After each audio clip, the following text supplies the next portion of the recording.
Hi dears, welcome to my channel. അപ്പോൾ ഇന്ന് വന്നിരിക്കുന്നത് കുറേ നാൾ മുന്നേ ഒരു ഡെക്കോർ ഐറ്റത്തിൻ്റെ ഇതുപോലത്തെ ഒരു സംഭവം എനിക്ക് വീട്ടിനുള്ളിൽ തന്നെ ഉള്ളതാണ്. അമ്മ പുറത്ത് കൊണ്ടിട്ടിട്ട് കിട്ടിയിട്ടുണ്ടായിരുന്നു. പണ്ടൊക്കെ ഉള്ള വീട്ടിൽ അവർക്കറിയായിരിക്കും ഒരു ടൈങ്കീസ്, ആ ഒരു ട്രാൻസ്പെറൻ്റ് ആയിട്ടുള്ള ഒരു ത്രെഡിൽ കുറേ ലൈറ്റൊക്കെ വരുന്നൊരു മോഡൽ ഒരു ഡെക്കോർ ഉണ്ടായിട്ടില്ല, ലൈറ്റിൻ്റെ. അതെൻ്റെ വീട്ടിലുണ്ടായിരുന്നു. അതൊക്കെ പഴയതായപ്പോൾ എല്ലായിടത്ത് കളഞ്ഞു. അപ്പോൾ അതിൻ്റെ ബേസ് ആയിട്ട് വന്ന ഒരു ഐറ്റം ആട്ടോ ഇത്. ഇനി നമുക്ക് അതിലേക്കൊരു ഉണങ്ങിയ മരത്തിൻ്റെ ഒരു കൊമ്പ്, കുറേ ചില്ലകളൊക്കെ ഉള്ള ടൈപ്പാണ് ഞാൻ ഉദ്ദേശിച്ചത്. പക്ഷേ ഞാൻ വിചാരിച്ചത്ര ചില്ലകൾ ഇതിൽ ഇല്ലാത്തത് കൊണ്ടും അപ്പോൾ ചില്ലകൾ നമുക്ക് ഉണ്ടാക്കിയെടുക്കേണ്ട ആവശ്യമുണ്ട്. കാരണം അതിൻ്റേതായിട്ടുള്ളൊരു ഡെക്കോറാണ് നമ്മൾ റെഡിയാക്കുന്നത്. അപ്പോൾ അതിൻ്റെ ആ ഒരു ഹോളിന് കണക്കായിട്ടുള്ള ഒരു പീസ് ഇതുപോലെ നമ്മൾ റെഡിയാക്കി എടുത്തിട്ടുണ്ട്. അതതിന് കറക്റ്റായിരുന്നു. ഇനി നമുക്ക് ചില്ലകൾ ഞാൻ പറഞ്ഞല്ലോ കുറച്ചധികം വേണമെന്ന്. ഞാൻ ഇതുപോലെ കുഞ്ഞു കുഞ്ഞു പീസ് കട്ട് ചെയ്തെടുത്തിട്ട് നമ്മൾ സാൻഡ് പേപ്പർ വെച്ചിട്ടൊന്ന് സ്മൂത്ത് ആക്കിയതിന് ശേഷം ഇതുപോലെ തന്നെ നമ്മൾ വുഡൊക്കെ ഒട്ടിക്കുന്ന ഫ്ലക്സ് ക്യുക്ക് ഉണ്ടല്ലോ, ആ ഒരു സംഭവം വെച്ചിട്ട് ഒട്ടിച്ചു കൊടുത്തു കേട്ടോ. ഫ്ലക്സ് ക്യൂക്ക് പറയാനും കിട്ടുന്നില്ല. ഫ്ലക്സ് ക്യൂക്ക് വെച്ചിട്ട് നമുക്ക് ഒട്ടിക്കുമ്പോൾ പെട്ടെന്ന് തന്നെ ഒട്ടിയിട്ടുണ്ടോ. ഇതുപോലെ ആ ഒരു കട്ട് ചെയ്യുമ്പോൾ കിട്ടിയിട്ടുള്ള മരത്തിൻ്റെ പൊടി ഇട്ടിട്ടാണ് ഞാൻ കട്ട് ചെയ്തത്. ആ ഒരു ഭാഗം ഒട്ടിച്ചു കൊടുത്തത് നല്ല നീറ്റായിട്ട് നല്ല ഫിക്സ് ആയിട്ട് കിട്ടും. അപ്പോൾ ഇതുപോലെ നമ്മൾ ഒട്ടിച്ചെടുത്തിട്ടുണ്ട്. അങ്ങനത്തെ 2 ചില്ലകൾ നമ്മൾ കൊടുത്തിട്ടുണ്ട് കേട്ടോ. പിന്നെ ഓൾറെഡി കുഞ്ഞു കുഞ്ഞു ചില്ല അതിനുണ്ടായതുകൊണ്ട് തന്നെ ഒരു പെർഫെക്റ്റ് ആയിട്ട് തന്നെ കിട്ടിയിട്ടുണ്ടായിരുന്നു. ഫ്ലക്സ് ക്യൂക്ക് എന്ന് പറഞ്ഞിട്ട് ഇതുപോലത്തെ പക്ഷേ വുഡൊക്കെ ഒട്ടിക്കാൻ നല്ലതാണ്. ഫൈബർ ടൈപ്പ് പ്ലേറ്റും കാര്യങ്ങളൊക്കെ ഒട്ടിക്കാൻ നല്ലതാണ്. പക്ഷേ നമുക്ക് തെർമാക്കോൾ പോലത്തെ സംഭവങ്ങളൊന്നും ഒട്ടിക്കാൻ പറ്റില്ല കേട്ടോ. അതിങ്ങനെ ഹോളായിട്ട് പോകും. ആ ലിക്വിഡ് ഒട്ടിയ ആ ഒരു ഭാഗം ഫുള്ള് ഹോളായിട്ട് ഇങ്ങനെ മുറിഞ്ഞു പോകും കേട്ടോ. അപ്പോൾ ആ ഒരു ഭാഗം ഒന്നും ഒട്ടിക്കാൻ വേണ്ടിയിട്ട് പറ്റില്ല. അപ്പോൾ ഇതുപോലെ നമ്മൾ ചില്ലകളൊക്കെ സെറ്റാക്കിയിട്ട് നല്ല നീറ്റാക്കി എടുത്തിട്ടുണ്ട്. ആ ഒരു ബേസിലേക്ക് അത് ഒട്ടിച്ചും കൂടെ കൊടുത്തു. കുറച്ച് മരപ്പൊടിയും കൂടി ഇട്ടിട്ട് നല്ല ഫിക്സാക്കി കൊടുത്തു കേട്ടോ. പിന്നീട് ആ ഒരു മരപ്പൊടി തട്ടിക്കളഞ്ഞിട്ട് ആ ഒരു ഭാഗമൊക്കെ നല്ല ക്ലിയർ ആക്കി എടുത്തു. അപ്പോൾ നമുക്ക് ബേസായിട്ട് കൊടുക്കേണ്ട ആ ഒരു ഡെക്കോറിൻ്റെ ഐറ്റം നല്ല നീറ്റായിട്ട് കിട്ടിയിട്ടുണ്ട്. ഞാൻ സംസാരിക്കുമ്പോൾ ചെറിയ കിതപ്പൊക്കെ ഫീൽ ചെയ്യുന്നുണ്ടാവും. ഞാൻ മുകളിൽ വന്നിട്ട് മോള് എൻ്റെ വീഡിയോ എടുക്കുമ്പോൾ സൗണ്ട് ആക്കിക്കൊണ്ടിരിക്കുന്നതായതുകൊണ്ട് തന്നെ ഞാൻ പെട്ടെന്ന് മുകളിലേക്ക് കയറി വന്നിട്ട് ഓഡിയോ കൊടുക്കുവാണ്. അതിൻ്റെയൊക്കെ ആയിട്ടുള്ളൊരു കിതപ്പാണ് കേട്ടോ. അപ്പോൾ ഇതുപോലെ നമ്മളൊരു സംഭവം കൂടി ഉണ്ടാക്കിയെടുക്കുന്നുണ്ട്. ആ ഒരു ഭാഗം നല്ല നീറ്റാക്കി നമ്മൾ എടുത്തിട്ടുണ്ട് കേട്ടോ. ഇനി തെർമാക്കോളിൽ ഇതുപോലെ ഒരു ഷേപ്പ് നമ്മൾ ഉണ്ടാക്കിയെടുത്തതിന് ശേഷം അതിനൊരു ചെറിയൊരു കഴുത്തും അതുപോലെ തന്നെ തലയൊക്കെ ഫിക്സ് ചെയ്ത് കൊടുത്തു. ഒരു പക്ഷീൻ്റെ ഒരു ലുക്കാണ് നമുക്ക് വേണ്ടത്. അതുപോലെ നമ്മൾ ചെയ്തെടുത്തു.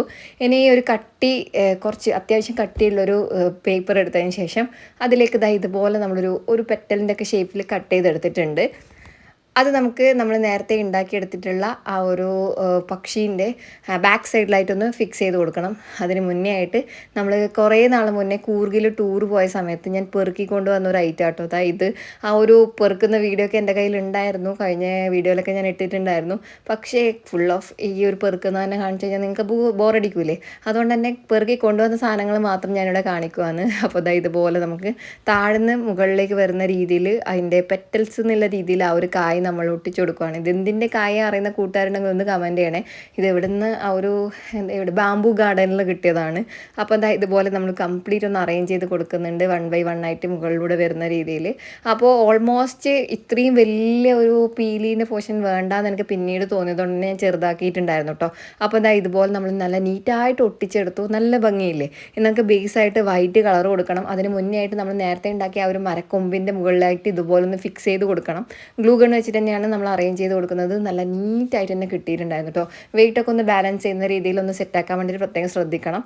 അപ്പോൾ നല്ല നീറ്റായിട്ട് നമ്മൾ ഒട്ടിച്ചെടുത്തിട്ടുണ്ട്. നല്ല കിടുവായിട്ട് തന്നെ കിട്ടിയിട്ടുണ്ടായിരുന്നു. അത് എല്ലാ പോർഷനും അതായത് ഒരു 3-4 ചില്ലകളിൽ കണക്ട് ചെയ്യുന്ന രീതിയിലാണ് ഞാൻ ഒട്ടിച്ചു കൊടുത്തത്. അതുകൊണ്ട് തന്നെ നല്ല ടൈറ്റായിട്ട് ഒരു വീഴാതെ തന്നെ നല്ല നീറ്റായിട്ട് കിട്ടും. അപ്പോൾ ഇതുപോലെ നമ്മൾ ഒട്ടിച്ചെടുത്തിട്ടുണ്ട്. ഇനി നമുക്ക് കംപ്ലീറ്റ് ഒരു വൈറ്റ് പെയിൻ്റ് അടിച്ചിട്ട് ഒന്ന് ഉണക്കിയെടുക്കണം. എന്നാൽ മാത്രമേ നമുക്ക് ബാക്കിയുള്ള കാര്യങ്ങൾ ചെയ്യാൻ പെട്ടെന്ന് പറ്റുള്ളൂ. എല്ലാ ഭാഗവും നമ്മൾ വൈറ്റ് കളർ അടിച്ചിട്ട് ഒന്ന് നീറ്റാക്കി എടുക്കുന്നുണ്ട് കേട്ടോ. ഞാനിവിടെ യൂസ് ചെയ്തിട്ടുള്ളത് നോർമൽ വോളിലൊക്കെ അടിക്കുന്ന പെയിൻ്റാണ്. ഇത് നിങ്ങളുടെ കയ്യിലില്ലെങ്കിൽ ആക്രിലിക് പെയിൻറ്റ് വൈറ്റ് അടിച്ചിട്ട് ഒന്ന് ഉണക്കിയെടുത്താലും മതി. പിന്നെ ഈ ഒരു സ്ഥലത്ത് ഈ ഒരു കായനെ ഒട്ടിച്ചു കൊടുക്കണം എന്നൊരു നിർബന്ധമില്ല.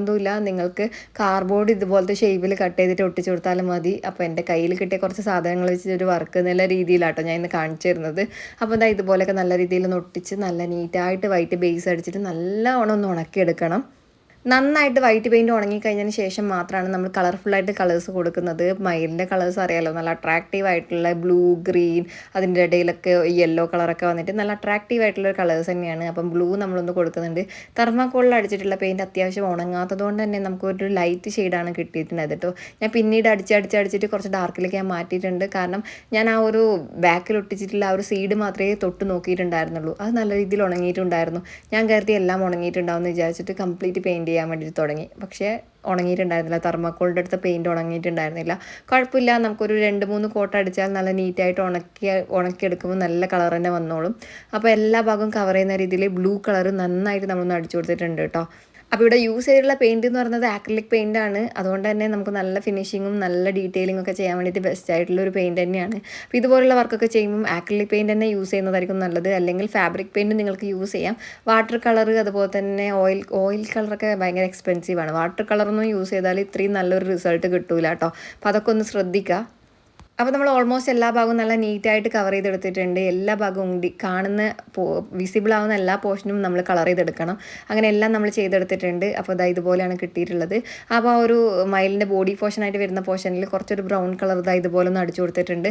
അതൊക്കെ നോർമൽ നമ്മൾ റെഫറൻസ് ഇമേജ് നോക്കുമ്പം കണ്ടതാണ്. ഇനി ഗ്രീൻ കളർ വെച്ച് ചെറുതായിട്ടൊന്ന് ടച്ച് ചെയ്ത് കൊടുക്കുക. ഒരു ഗ്ലെയർ ആയിട്ട് കിട്ടുന്ന രീതിയിലൊന്ന് അടിച്ചു കൊടുക്കുക കേട്ടോ. അപ്പോൾ ഒരു ഗ്രീൻ ബ്ലൂ ഒരു കൈൻഡ് ഓഫ് കളറാണ് മയിലിൻ്റെത്. അപ്പോൾ ആ ഒരു ലുക്ക് കിട്ടാൻ വേണ്ടിയിട്ട് എല്ലാറ്റിനും നമുക്ക് ഇതുപോലെ ഗ്രീൻ അടിച്ചിട്ടൊന്ന് സെറ്റ് ചെയ്തെടുക്കണം. അതിൻ്റെയൊക്കെ മിഡിലായിട്ട് ഈ ഒരു യെല്ലോ കളർ, ഒരു ഗോൾഡൻ കളർ ഷൈനിങ് ഓടുള്ള ഒരു ഹാർട്ട് പോലത്തെ ഒരു സംഭവം ഉണ്ടായിട്ടില്ലേ, അതും നമ്മൾ യെല്ലോ കളർ വെച്ചിട്ട് ഒന്ന് ചെയ്തെടുക്കുന്നുണ്ട്. അതൊക്കെ ഓപ്ഷനിലാണ്, വേണമെങ്കിൽ നിങ്ങൾക്ക് ഇവിടെ വെച്ച് നിർത്താമെങ്കിൽ നിർത്താം. അപ്പോൾ ഇതാ ഇതുപോലെ നമ്മൾ എല്ലാറ്റിനും ഒന്ന് ചെയ്തെടുത്തിട്ടുണ്ട്. ഇനിയും ഇതിന് ഡീറ്റെയിലിംഗ് ഉണ്ട് കേട്ടോ. നല്ല ഡാർക്ക് ബ്ലൂ വെച്ചിട്ട് കുറേ ലൈൻസ് ഒക്കെ നമ്മൾ ഇട്ട് കൊടുക്കുന്നുണ്ട്. അപ്പോൾ നോർമൽ ഒരു പിക്ചർ നോക്കുമ്പോൾ നമുക്ക് കാണാൻ പറ്റുന്നത് എന്തൊക്കെയാണോ അതൊക്കെ നമ്മൾ ഇവിടെ ഇൻക്ലൂഡ് ചെയ്യാൻ വേണ്ടിയിട്ട് നോക്കിയിട്ടുണ്ട് കേട്ടോ. അപ്പോൾ അതാ ഇതുപോലെയൊക്കെ നമ്മൾ കൊടുത്തതിന് ശേഷം ആ ഒരു മരത്തിൻ്റെ കൊമ്പിനൊന്നും കൊടുത്തിട്ടില്ല. അത് ആ ഒരു മരക്കൊമ്പ് പോലെ തന്നെയാണ് നമ്മൾ നിർത്തിയിട്ടുള്ളത്. അപ്പോൾ അതാ ഇതുപോലെ കുറച്ച് ഡീറ്റെയിലിങ്ങും നമ്മൾ ആ ഒരു പീലിക്ക് കൊടുത്തിട്ടുണ്ട്. എല്ലാം കൂടി ആയതിനു ശേഷം നമ്മൾ ആ ചുണ്ടിനും കൂടെ നല്ല കളർ കൊടുത്തപ്പോൾ നല്ല അടിപൊളിയായിട്ടുള്ള ലുക്ക് തന്നെ കിട്ടിയിട്ടുണ്ടായിരുന്നു. വെറുതെ കളഞ്ഞിട്ടുള്ളൊരു വിത്തല്ലേ, അപ്പോൾ നമുക്ക് എന്തെങ്കിലുമൊക്കെ ചെയ്യാൻ വേണ്ടി പറ്റിയ അടിപൊളിയായിരിക്കുമല്ലോ എന്ന് കരുതിയിട്ടാണ് ഇങ്ങനെ ഒരു വർക്ക് ഞാൻ ചെയ്ത് നോക്കിയത് കേട്ടോ. എന്തായാലും എനിക്ക് ഭയങ്കരമായിട്ട് ഇഷ്ടപ്പെട്ടു. നിങ്ങൾക്ക് ഇഷ്ടപ്പെട്ടോ ഇല്ലയോ എന്നൊക്കെ ഒന്ന് കമൻറ്റായിട്ട് അറിയിക്കുക. അതുപോലെ ഇതുപോലത്തെ ഡീറ്റെയിലിംഗ്, ഇതുപോലത്തെ നല്ല ക്രിയേറ്റീവ് ആയിട്ടുള്ള കിടലായിട്ടുള്ള വീഡിയോസിനൊക്കെ വേണ്ടിയിട്ട് ചാനൽ ഒന്ന് സബ്സ്ക്രൈബ് ചെയ്ത് സപ്പോർട്ട് ചെയ്യുക. ഇനിയും ലൈക്ക് ചെയ്യാതെ കാണുന്ന കൂട്ടുകാരുണ്ടെങ്കിൽ ഒന്ന് ലൈക്ക് ചെയ്തിട്ട് നിങ്ങളുടെ ഫ്രണ്ടിലേക്കും കൂടി ഒന്ന് ഷെയർ ചെയ്ത് കൊടുക്കുക കേട്ടോ. അപ്പോൾ കണ്ണും ചുണ്ടൊക്കെ നമ്മൾ സെറ്റ് ചെയ്ത് കൊടുത്തിട്ടുണ്ട്. അപ്പോൾ എന്നാൽ ഏകദേശം ഇങ്ങനെയാണ് കിട്ടിയിട്ടുള്ളത്. ഇപ്പോൾ ഇതുപോലെ പേപ്പറിലും കൂടെ കട്ട് ചെയ്തെടുത്തതിന് ശേഷം ബ്ലൂ കളർ അടിച്ചിട്ട് അതും കൂടി നമ്മളൊന്ന് മയിലിൻ്റെ മുകളിലായിട്ട് ഫിക്സ് ചെയ്ത് കൊടുത്തിട്ടുണ്ട്. അപ്പോൾ ഫൈനൽ ലുക്ക് കാണണ്ടേ. അപ്പോൾ ഇങ്ങനെയാണ് കിട്ടിയിട്ടുള്ളത്. അപ്പോൾ ഞാൻ ക്രാഫ്റ്റ് ചെയ്യുന്നത് ഇഷ്ടപ്പെടുന്ന കൂട്ടുകാരൊക്കെ ഉണ്ടെങ്കിൽ ഇതൊന്ന് ഷെയർ ചെയ്തും കൂടി സപ്പോർട്ട് ചെയ്യുക. ലൈക്ക് ചെയ്യാൻ വേണ്ടിയിട്ട് മറക്കല്ലേ. അപ്പോൾ എൻ്റെ ഈ ഒരു മയിലിനെയും എൻ്റെ ഈ ഒരു ഐഡിയ ഒക്കെ ഇഷ്ടമായാൽ ലൈക്ക് ചെയ്യുക. ഞാൻ എപ്പോഴും പറയാറുണ്ട്, കാണുമ്പോൾ ഒന്ന് ലൈക്ക് ചെയ്യുക. എന്തെങ്കിലും കമൻറ്റൊക്കെ ഉണ്ടെങ്കിൽ ഒന്ന് കമൻറ്റ് ചെയ്തിട്ട് അറിയിക്കുക. അതൊക്കെയാണ് നമ്മൾക്ക് കിട്ടാൻ പറ്റുന്ന ഏറ്റവും വലിയ സമ്മാനം. അപ്പോൾ ഇനിയും സപ്പോർട്ട് ചെയ്യുക, കൂടെ കാണണമെന്ന് പ്രതീക്ഷിക്കുന്നു. സബ്സ്ക്രൈബ് ചെയ്യുക. പിന്നെ നിങ്ങൾക്ക് ഇഷ്ടപ്പെട്ടോ ഇല്ലെന്നൊക്കെ ഒന്ന് കമൻറ്റായിട്ട് അറിയിക്കുക. അത് കാണുമ്പോൾ ഭയങ്കര സന്തോഷമായിരിക്കും. അടുത്ത വർക്കൊക്കെ ചെയ്യാനുള്ള ഒരു ഭയങ്കര ഇൻസ്പിറേഷൻ ആയിരിക്കും. അപ്പോൾ എൻ്റെ ഈ ഒരു വർക്കിനെ പറ്റിയുള്ള അഭിപ്രായങ്ങളൊക്കെ ഞാൻ പ്രതീക്ഷിക്കുന്നു. ഫ്രണ്ട്സിനൊക്കെ ഒന്ന് ഷെയർ ചെയ്ത് കൊടുക്കുക. മറ്റൊരു നല്ല വീഡിയോയിൽ കാണുന്നവരെ സേഫ് ആയിരിക്കുക. Thank you for watching. See you. Take care. Tata.